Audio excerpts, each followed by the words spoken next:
let's find out what Piers Morgan has thought of it all. Huge Arsenal fan, of course. Piers, good morning. Good morning, Piers. Chaps. Good morning. So what did you enjoy most at the weekend then, Piers? Arsenal winning in the 96th minute at Newcastle, or Europe winning in the States in the Ryder Cup? Well, I would also add the England rugby team, women's rugby team, winning the World Cup. It's been an amazing weekend. I think the Ryder Cup, I was listening to what Rory McIlroy had to say there. I don't really agree with it because it seemed to me from the moment the American morons started abusing him very personally and some of the others, it seemed to massively increase our performance. So I think we should fly those morons over to the next one and just have them hurling abuse at our guys all day long. Because it seemed on the last day when they stopped hurling abuse and began cheering their own players, we barely won a game. So I'm all for a bit of argy-bargy because it seems to fire our guys up. But no, I think the football, I mean, look, I think Arsenal, the reason we're favourites is I think everybody can see that I think indisputably now have the best squad in the Premier League. And that's really important. I looked at our bench yesterday and our bench had about 7 or 8 top players sitting there.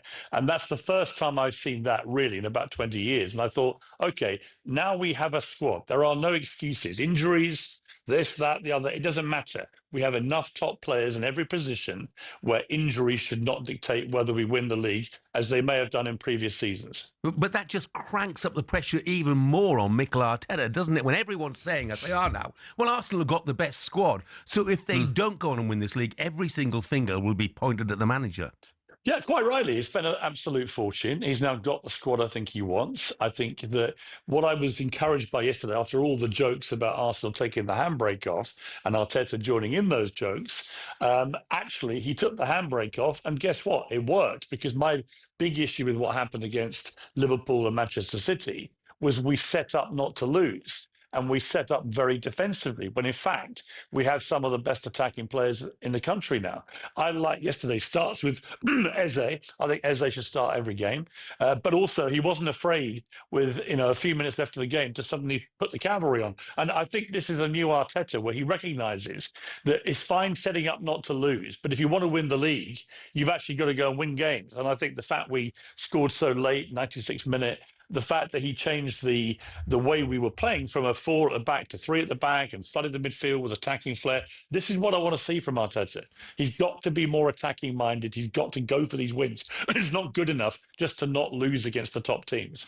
Piers, the winning goal scorer, Gabriel, should he be on the pitch? Because for me, and I think you'll agree, we don't like to see violence on the pitch. And for Gabriel to punch Newcastle's Voltamide, I'm sure you agree, should have been sent off. Look, that was as much a punch as the one that Jeremy Clarkson landed on my forehead at the British Press Awards in 2004.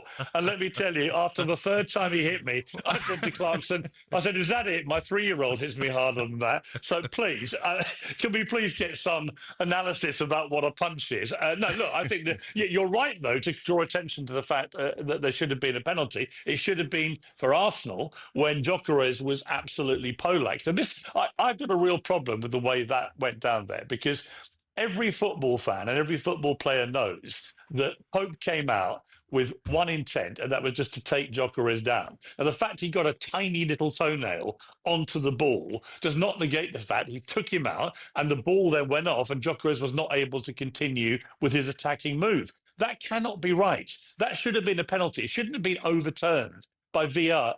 VAR is supposed to overturn well, there's a clear and obvious discrepancy between the decision by the referee and what they're seeing. But clearly there wasn't. He got a toenail to it, but still took him out and stopped him scoring. That is a penalty. Do you feel, that there is any thought that maybe Arsenal are still, all these wonderful players, got a lot of talented players, still too reliant on set plays, Piers?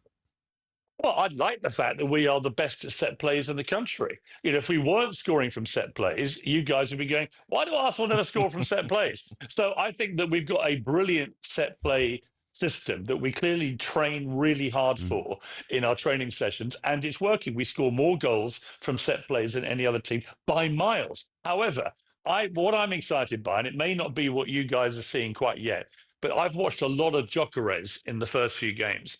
And although he hasn't scored in the 3 big games, his work rate and his movement is fantastic. I think he's getting used to the Premier League and the hurly-burly and the speed, as all players who come into this league do. But I think when he starts getting proper service, and you could argue that with Saka and Madueke, who sadly got injured quickly, and Eze and Martinelli, we have four of the most flair, attacking, quick, dangerous footballers in the league. If they start to service Gyökeres properly, I think you're going to see him becoming an absolute powerhouse in this league. Would you agree with that, Gabby? Listen, I think he's getting used to the Premier League, definitely. And yesterday, there was another challenge from the Shells where he sort of grabbed his face, and a lot of strikers would have went down. He didn't. He looks like he's ready for the physical battle as well. And I think he'll need to get up to speed every game he plays and get used to the Premier League.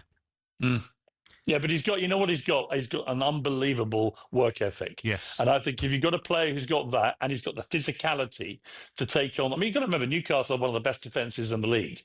And he was muscling around with them all game. But I've watched him very closely because I think, is this guy up to it or not? A lot of players come from leagues like the Portugal League and they score buckets of goals and they come and play in the Premier League. It's a different ballgame. I really like him. And I think he's been the missing linchpin. But look at who we've got. Havertz is not even there at the moment. He's injured. Jesus is not there yet. Max Dowman, probably the most exciting 15-year-old in world football, was sitting there not used off the bench. Nwaneri didn't make the bench, did he, either? Nwaneri didn't make the bench. Ben White didn't get on. We've probably got 4 or 5 now of the best central defenders, certainly. If only you could play 16 aside, Piers, you'd be absolutely romping that league. You know what, though? It is exciting. If you ask me, do I think we can win the league this season? I thought last night in the 96th minute, when we did that, I thought this is a mentality change by both the team, but also crucially the manager. He had put the handbrake off. And if Mikel Arteta's listening to this, I'm sure he is. I'm sure he tunes in like every top manager. If he's listening to this handbrake thing is not a joke. You've got the players now that can terrorize any defense in the world. Let them loose. Let the dogs loose, and we will win the league. So will you put your neck on the line and say Arsenal will win the league, Piers? We need to hear them words, please, mate. 100%. Arsenal, I've seen enough. Arsenal will win the Premier League. Liverpool are overrated. They've been very lucky so far this season. And by the way, look at the team. Look at the games we've had to play so far in the Premier League, right? Arsenal have had by far the toughest start to the league. And look where we are, sniffing just off the top. You watch the next 3 months. Arsenal, I suspect, will now go on an absolute tear. Big games out the way. We are going to win the league. I wouldn't be surprised if we win it by mid-March. Well, you've got some big games to come. You've got 3 London derbies in a row in the Premier League. West Ham, Fulham, and Palace. I thought you said big games. Yeah, big games, yeah. Well, I tell you what, Piers, I've had a Palace fan already this morning saying, look at the last game of the season, title decider, Palace v Arsenal. There you go. Yeah, well, we'll have won it by. You can take this to the bank. We'll have won it by then. This is the best Arsenal squad in my memory. And if Arteta unleashes the dogs, the Hounds will bring the silverware home. Brilliant. Okay, Piers. Thank you, Piers. Thank you very much indeed, mate. Cheers, guys. Yeah. Take care. Mark was a Spurs fan and says, he said, Piers talks so much nonsense. It's unreal. Unbearable, aren't they, Arsenal fans? But look, he says, Mark says, him and Martin Keown don't know what objectivity is. Mark, I've got news for you. No football fans know what objectivity is. I don't either. No, we've all got our own team, and we're all going to absolutely praise them to the hilt when things go wrong and see. It's looking promising for Arsenal when you've got 2 players for each position, even 3 players at times, Jeff. Nwaneri not making the bench just says everything about the quality of Arsenal's squad. Yeah.